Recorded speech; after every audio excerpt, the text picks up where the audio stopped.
이 3절에 있는 한가운데 일어서라 하는 이 구절을 제목으로 삼아 같이 하나님의 말씀에 은혜를 나누고자 합니다. 주님은 마태복음 11장에서 수고하고 무거운 짐진 자들아 다 내게로 오라 내가 너희를 쉬게 하리라고 말씀하셨습니다. 주님께서 말씀하신 것처럼 주님의 공적 생애는 인간의 온갖 무거운 짐들을 내려놓고 쉬게 하시는 사역이었습니다. 지금 3장을 우리 봅니다. 그런데 1장, 2장 불과 앞에 얼마 되지 않은 그런 성경의 분량에서 나오는 것만 보아도 희망이 없이 살아가는 사람들에게 천국 복음을 전하셔서 하늘 소망으로 가득하게 하시고 더러운 귀신 들린 사람의 그 귀신을 쫓아내어 파멸의 삶을 살던 사람을 온전하게 하셨고 위독한 열병으로 오랫동안 앓아누웠던 시몬의 장모를 멀쩡하게 일으켜 주셨고 나병 환자를 깨끗하게 하셨으며 중풍병자를 고치셨습니다. 함께 읽은 오늘 본문의 말씀에도 역시 무거운 인생의 짐을 진 사람을 온전하게 치유하셔서 새로운 삶을 살게 하시는 내용이 나옵니다. 예수님이 늘 하시던 것처럼 안식일에 회당에 들어가시니 거기에 한쪽 손 마른 사람이 있었습니다. 예수님은 주저하지 않고 그 사람에게 한가운데 일어서라 하셨고 주변의 사람들에게 안식일에 선을 행하는 것과 악을 행하는 것, 생명을 구하는 것과 죽이는 것 어느 것이 옳으냐고 물으셨습니다. 아무 말도 하지 않고 눈치만 보고 있는 그들을 탄식하시며 한가운데 일으켜 세운 사람에게 내 손을 내밀라고 하셨습니다. 그 사람이 주님의 말씀에 순종하여 손을 내밀 때에 즉시 손이 회복되었다고 말씀합니다.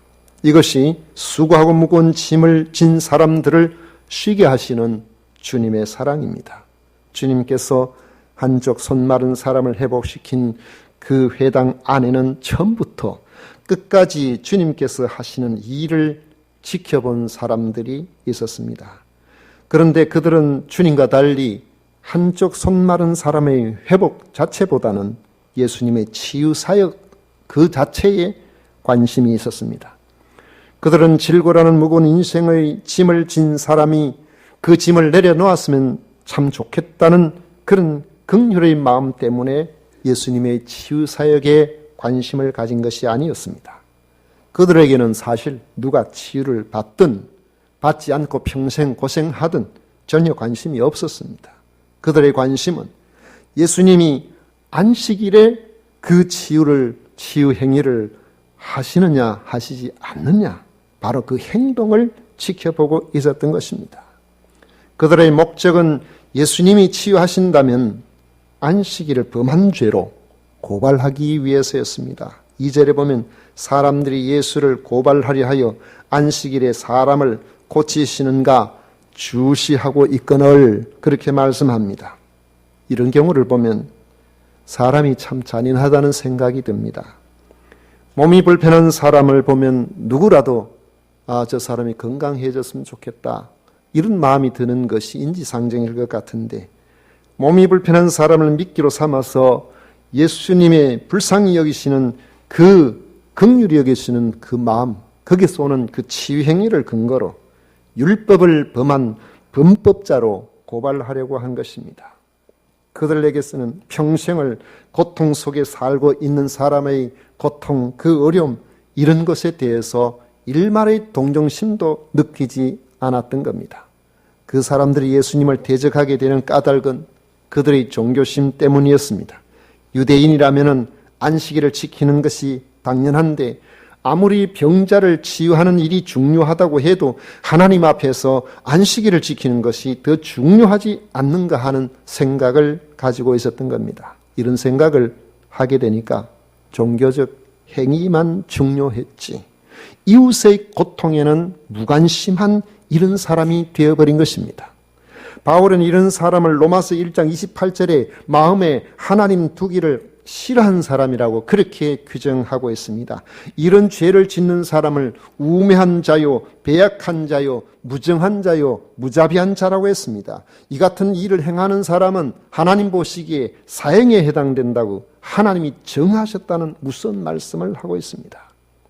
주님은 그들을 깨우쳐 주기 위해서 안식일에 선을 행하는 것과 악을 행하는 것, 생명을 구하는 것과 죽이는 것, 어느 것이 옳으냐고 물으셨습니다. 안식일에 선을 행하는 것, 이것이 옳지 않다라고 말하는 사람 있을 수 있는지 모르겠어요. 선을 행하는 것, 그건 옳은 거죠. 안식일에 선을 행하는 것, 이렇게 생각해 보죠. 그렇다면은 만약에 사람을 고치는 것, 안식일에 이런 선을 행하는 것이 옳다면은 선을 행하지 않는 것은 옳지 않은 겁니다. 선을 행할 줄 알고도 행하지 않는다면은 그것은 악을 행하는 것이 된단 말이죠. 생명을 구하는 것이 옳다면 생명을 구할 수 있음에도 생명을 구하지 않는 것은 오늘 주님께서 죽이는 것과 같다. 옳은 것이 옳으냐? 이렇게 말씀을 하신 겁니다. 사람을 고치는 것이 옳은 일이라면 안식일에도 사람을 고치는 일이 옳은 것이 되어야 할 것입니다. 그러나 주님께서 이런 질문을 하실 때에 들어보면 거기에 대해서 반박할 수 있는 논리가 없는데, 문제는 주님의 이런 질문에 그 자리에 있던 사람들이 아무도 말하지 않고 입을 다물고 있었다는 것입니다. 입장 곤란하면은 말하지 않고 입을 다무는 것이죠. 이런 자를 주님은 마음이 완악한 자로 보시고 탄식하시고 오늘 노하셨다고 말씀하고 있습니다. 6절을 보십시오. 바리새인들이 나가서 곧 헤롯 당과 함께 어떻게 하여 예수를 죽일까 의논하니라 했습니다. 그들은 주님의 은혜로운 치유 사역의 그 현장을 직접 목격하고도 마음의 변화가 일어나지 않았습니다. 마음이 완악한 자들이었기 때문에 그런 것입니다. 그들에게는 인정이 없었습니다. 자비가 없는 그런 사람들이었습니다. 하나님 앞에서 믿음을 지킨다고 이야기를 하면서도 사실은 하나님의 마음을 알지 않는, 하나님의 심판 아래 놓여 있는 그런 자들이었던 것입니다.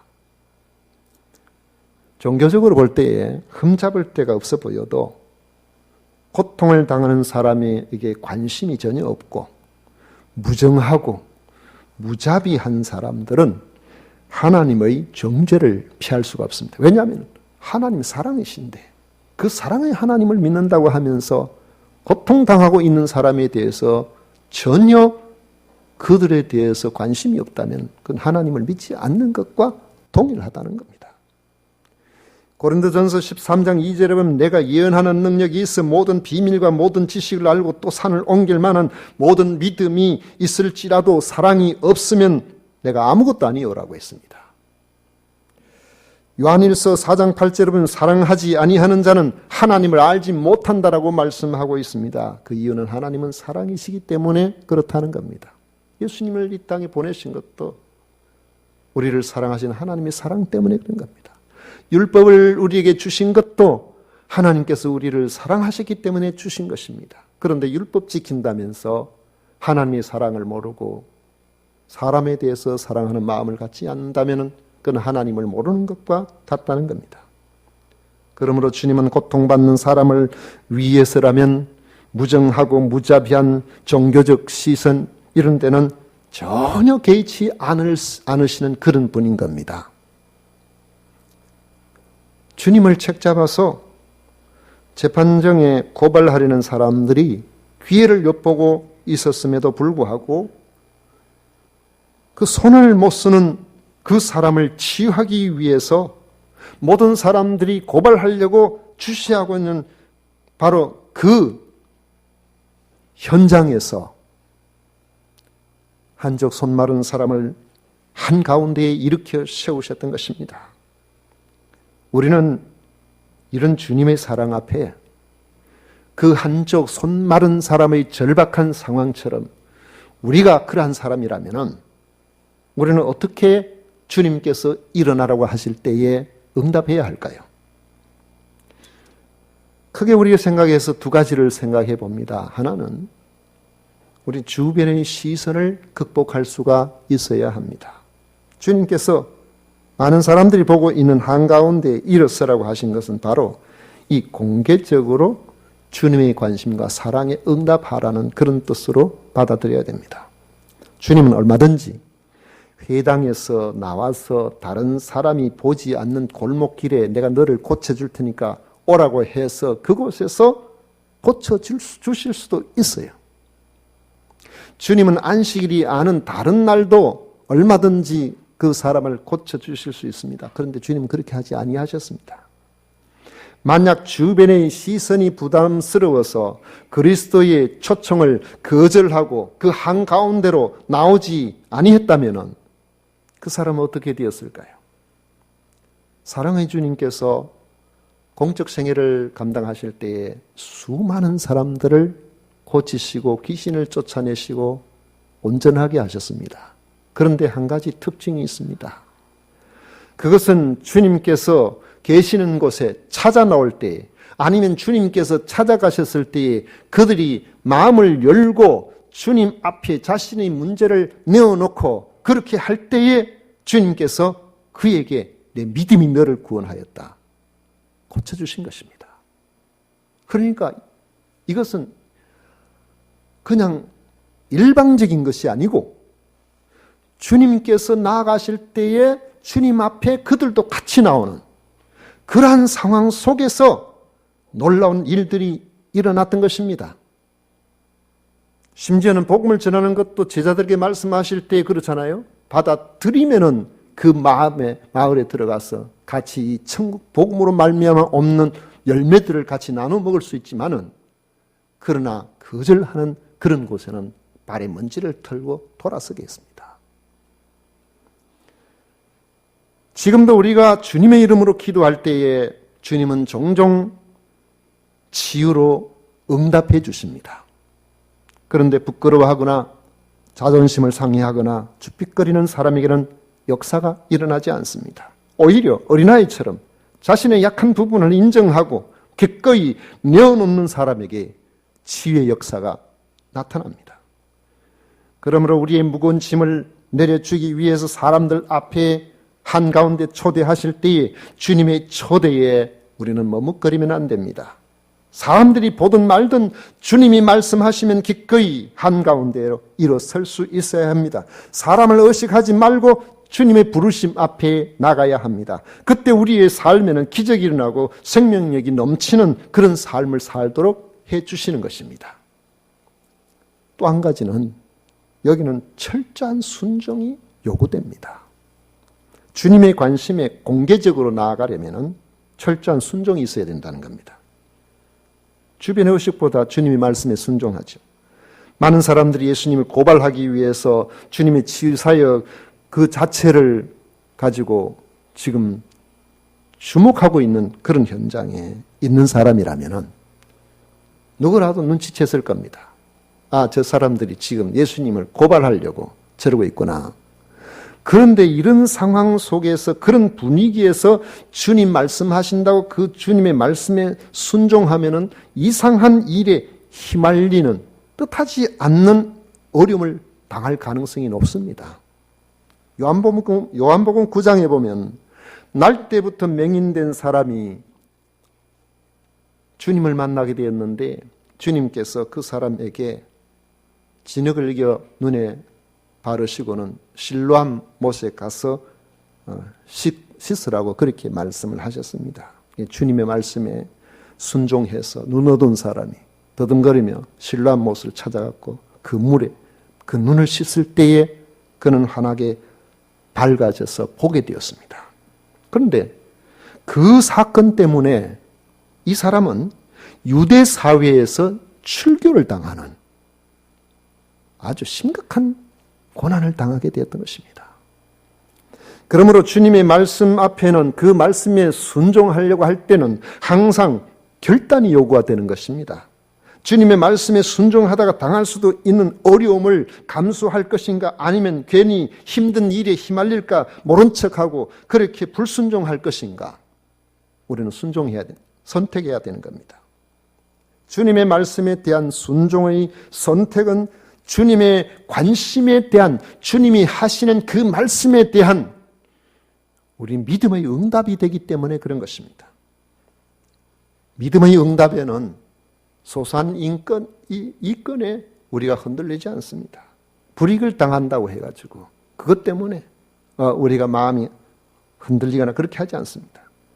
한쪽 손 마른 사람은 다른 생각을 하지 않고 단순하게 주님께서 나에게 말씀하시니 내가 순종하여 일어나서 사람들이 있는 그 한가운데에 나아간 것입니다. 바로 그 자리가 주님이 포커스처럼 은총을 부어주시는 자리이기 때문에 그런 것입니다. 그 순종은 끝까지의 순종이 되어야 됩니다. 마지막 자리까지의 순종이 되어야 된다는 것이죠. 사람들 중에 남의 주목을 받는 것을 좋아하는 사람도 있습니다. 그런 사람이 많은지 많지 않은지는 잘 모르겠습니다만 어쨌든 무시를 당한다든지 다른 사람이 관심도 안 가져준다든지 이런 걸 좋아하는 사람도 별로 없겠죠. 그런데 사람의 주목을 받는 것도 좋지만은 주목을 받는다는 것이 좋은 일로 주목을 받을 때 그 좋은 거죠. 별로 안 좋은 일로 주목을 받으면은 그럴 때는 사람들로부터 피하고 싶고 멀어지고 싶고 그렇게 될 겁니다. 지금 이 한쪽 손 마른 사람은 사람들로부터 주목을 받고 싶지 않은 사람입니다. 그런데 이 사람에게 예수님께서 많은 사람들이 보는 한가운데에 그 자리에 일어서서 모든 사람들이 주목을 받게 하신 거예요. 그 자리는 누구라도 좋아할 자리가 아닙니다. 대단해서도 아니고 평소에 굳어져서 사용할 수도 없는 덜렁거리는 축 늘어진 팔 때문에 주눅이 들어 살고 있는 그런 사람입니다. 이런 사람이 주님 말씀에 순종해서 여러 사람들 앞에 서 있게 되었지만은 그 자리가 그에게는 너무나 불편했을 것입니다. 왜냐하면 모든 사람들이 자기를 볼 때 뭘 본다고 생각했겠습니까? 내 사용도 못하는 이 팔을 보고 있다고 그렇게 생각하지 않겠습니까? 여러분 사람들 앞에 서서 남들이 그냥 쳐다보는 것도 불편한데 그 한가운데 서 있으면 사방에서 내가 앞으로 보는 사람만이 아니라 뒤에 있는 사람들 나를 보고 옆에서 나를 보고 전부 다 내 팔을 보고 있을 것 같다는 생각이 들면은 얼마나 그 자리가 힘들고 어렵겠습니까? 주님께서 사람들과 대화하시는 그 짧은 시간이 마치 몇 시간이나 지나는 것처럼 길게 느껴졌을 것입니다. 그런데 마침내 주님께서 한가운데 세워진 그 사람을 주목하시면서 말씀하셨습니다. 그런데 그 말씀은 바로 그 자신의 약점이고 자기의 문제고 모든 사람들 앞에서 스스로도 주눅들게 만드는 바로 그 손을 언급하시는 겁니다. 내 손을 내밀라. 내 손을 내밀라. 여러분 그 손 안 그래도 감추고 싶은 그런 손인데 그 손은 자기의 가장 큰 약점이고 수치의 손인데 주님께서는 그 손을 내밀라는 겁니다. 그 손은 자유로운 손도 아닙니다. 누구에게 보이고 싶은 그런 손도 아닙니다. 어쩌면은 이 손을 스스로 내밀 수 있는 힘이 그 자신에게 없었을지도 모릅니다. 그런데 주님께서는 공개적으로 그 많은 사람들이 보고 있는 그 현장에서 그 약점을 드러내라는 겁니다. 주님은 수고하고 무거운 짐진 자에게 쉬게 하겠다고 말씀을 하셨죠. 쉬게 하는 방법은 자신이 수고하고 무거운 짐진 자라는 사실을 인정해야 됩니다. 이 손을 내밀라고 말씀하셨는데 그 손을 내밀지 아니하고 멀쩡한 손을 내밀어 다른 사람들이 보기에 괜찮은 그 손을 내밀었으면 어떻게 되었을까요? 주님께 나아간다는 것은 자신의 약점과 수치를 사람들이 보든 말든 주님 앞에 내어놓는 것을 의미합니다. 바로 거기에 치유가 있고 거기에 회복이 있고 거기에 쉼이 있다는 사실을 믿으시기를 바랍니다. 한쪽 손 마른 사람은 손을 내밀라는 그 말씀에 부끄럽고 감추고 싶었던 그 수치스럽고 자존심 상하게 만드는 바로 그 손을 내밀었습니다. 그 손에 힘이 생겼어요.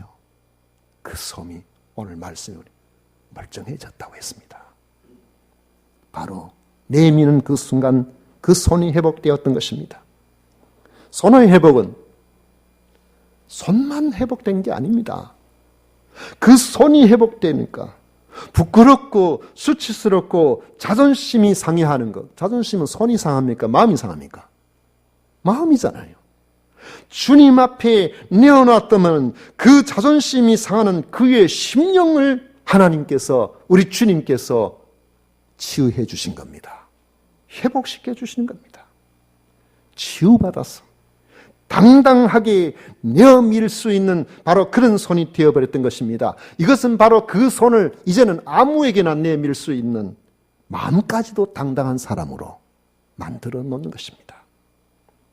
그러므로 우리가 은혜로운 삶을 살고 복된 삶을 살기 위해서는 주님 앞에 자신의 자존심을 내려놓을 수 있어야 됩니다. 주님 앞에 자존심을 내려놓으면 주님은 그 자존심을 가져가시고 그 자리에 우리에게 자존감을 주시는 겁니다. 그 자리에 우리를 자긍심으로 가득 찬 사람으로 살 수 있도록 만들어 주시는 겁니다. 이것이 연약한 자를 온전하게 하시는 주님의 치유 방식이고 우리가 기대한 그 기대를 넘어서는 하나님의 역사입니다. 사람들은 사실 우리에게 그렇게 관심이 없어요. 우리의 아픔에만 관심이 없는 것이 아니고 우리의 좋은 점에도 별 관심이 없습니다. 우리는 잘 잊어버려요. 자기 일도 신경 쓰기 바쁜데 남의 일에 뭐 별로 관심 가집니까? 제가 청소년 때에 다른 사람들이 나를 어떻게 생각할까 그것 때문에 스트레스를 상당히 받았습니다. 그런데 살다가 보니까 청년기를 넘어서기 전에 하나님께서 지혜를 주시더라고요. 사람이 저게 관심이 없어요. 관심이 없다는 사실을 알고는 자유로 하신 겁니다. 나는 주님께서 관심만 가져주시면 된다. 사람은 나한테 상처 주는 말 한마디 해놓고 사흘도 안 돼서 물어보면 자기가 그런 말 했는지 안 했는지 기억도 못해요. 그런데 나는 그거 가지고 열흘이고 한 달이고 마음 아파하고 힘들어하고 그럴 필요가 없잖아요.